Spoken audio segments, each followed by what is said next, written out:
Question number 6. What have you learned about technologies from the process of constructing this product? I personally have learned quite a lot, especially on the computer or Mac side of the thing. Yeah.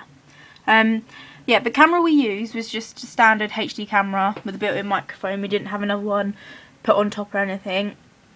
It's simple to use. There's no massive film or anything like that.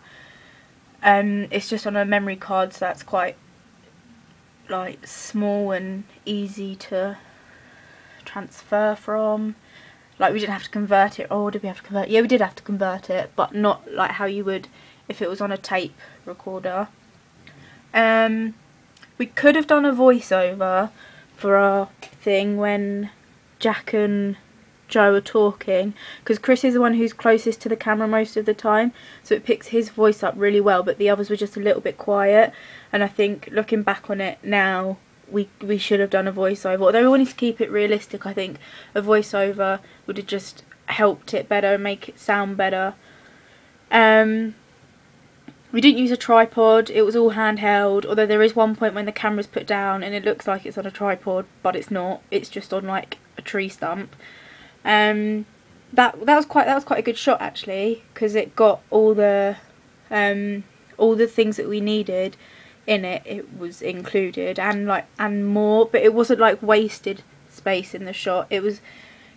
It's hard to explain, but it just worked really well.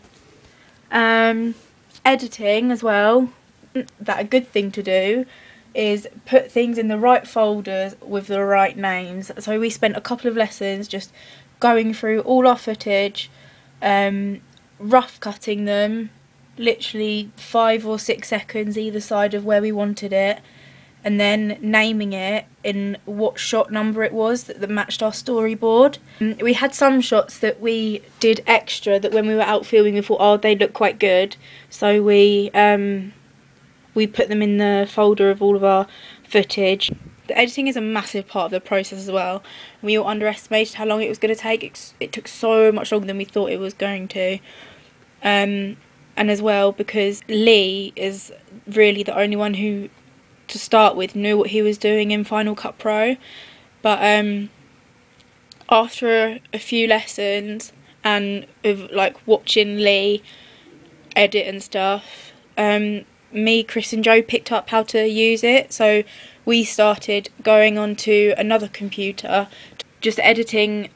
One group of us was editing our main footage, and then the other 1 or 2 of us was just editing a random clip of our footage, because we wanted to get like a fuzz effect between each shot.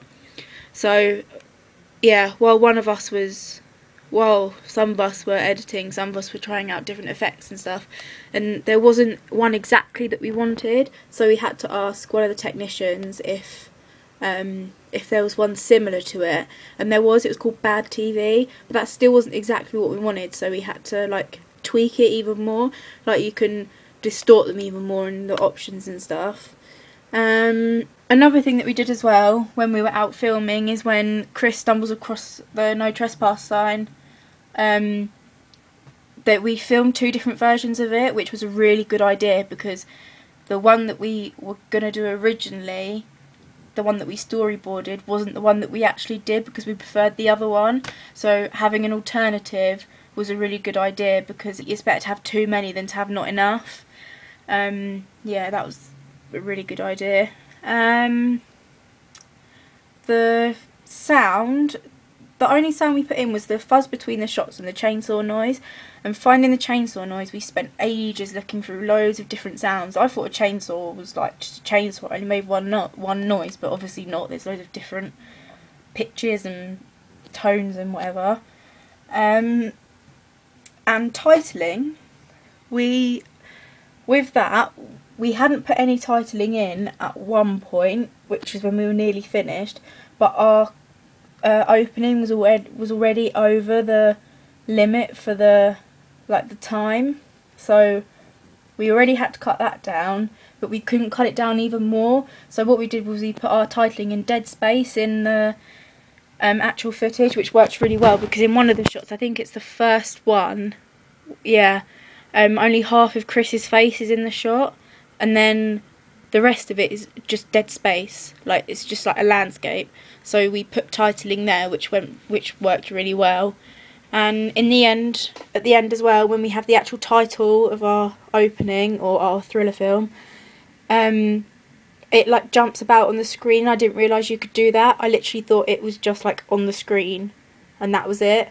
But no, yeah, we changed it and like modified it so it like jumped about a bit. And yeah, oh, we put a sound over the end of that as well, like a really high pitched like screeching sound. It's not really screeching, reminds me of a hearing aid, but yeah, like a sound like that. Yeah, I'd never used Blogger before either. That was one of the things that was new to me as well, but that was quite easy to pick up. And yeah, but yeah.